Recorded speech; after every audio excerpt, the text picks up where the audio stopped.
Okay, the responsorial psalm is Psalm 138. Okay, Denise. Lord, on the day I called for help, you answered me. Lord, on the day I called for help, you answered me. I will give thanks to you, O Lord, with all my heart, for you have heard the words of my mouth. In the presence of the angels, I will sing your praise. I will worship at your holy temple and give thanks to your name. Lord, on the day I called for help, you answered me. Because of your kindness and your truth, for you have made great above all things your name and your promise. When I called you, you answered me. You built up strength within me. Lord, on the day I called for your help, you answered me. The Lord is exalted, yet the lowly he sees, and the proud he knows from afar. Though I walk amid distress, you preserve me. Against the anger of my enemies, you raise your hand. Lord, on the day I called for help, you answered me. Your right hand saves me. The Lord will complete what he has done for me. Your kindness, O Lord, endures forever. Forsake not the work of your hands. Lord, on the day I called for help, you answered me. Okay, first of all, this is a Psalm of David, and it's a hymn. This was actually a song of thanksgiving and trust. And I will give thanks to you, Lord, with all my heart, for you have heard the words of my mouth. In the presence of the angels, I will sing your praise. I will worship at your holy temple. So we see him worshiping liturgically here. There's a sense that this praise and thanksgiving is needed, but also it's needed in a church setting. Because of your kindness and truth, for you have made great above all things your name and your promise. When I called, you answered me. You built up strength within me. So in the gospel, we're going to read about ask and you shall receive, seek and you shall find, knock and it shall be given to you.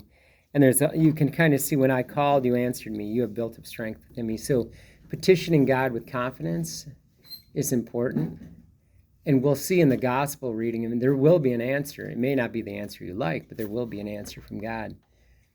And it may be not yet or not that, or and we'll see when we get into it. There's this whole, all these different readings are about petitions and prayers. We're asking, it's kind of a call to prayer.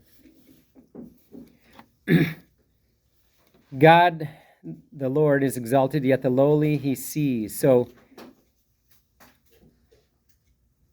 even though we may not be of high esteem, God still cares about us. There's no one who's unimportant, and I think that's something we should really consider. In God's eyes, we're all his children. And if you have children, I don't think, unless you're a bad parent, you'd say, oh, I don't like that one, just go away. Or I don't like that little baby. I won't take it on a trip. I'm just joking. I know. I'm just teasing. Jim will take it. Yeah. He'll leave me home. Yeah. But I think when we look at that, we see how, there's this caring, compassionate of God, and none of us are insignificant. And I think we really, in this world, we can kind of, when you look at, 8 billion people, you can kind of get lost when you look at, everything's moving so fast that it might be easy to say, well, does God really care about me? Why am I important? Why am I here?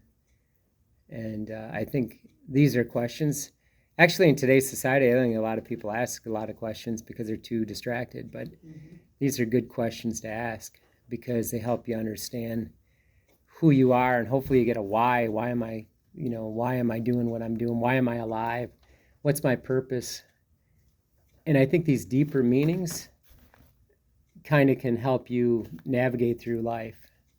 And if you have that deep prayer life, then this will help you get along.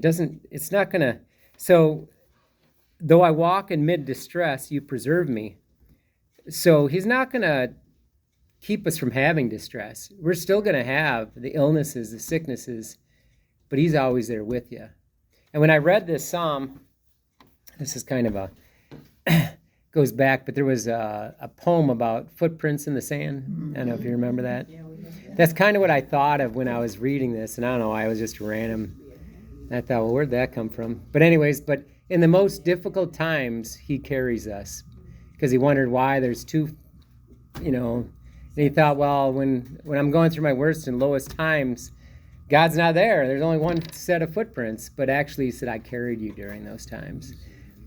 And that's important that we kind of remember that, because it can often feel like we're alone, but we're not. If you don't have God, then you are truly alone if you shut him out of your life. And so we never want to do that. And if you don't have a close relationship with God, I mean, as a child, we could say, I need, you know, just as a child, we just say, Papa, help me. You know, I mean, that's really what we're called to do. And we'll get into that in the gospel also.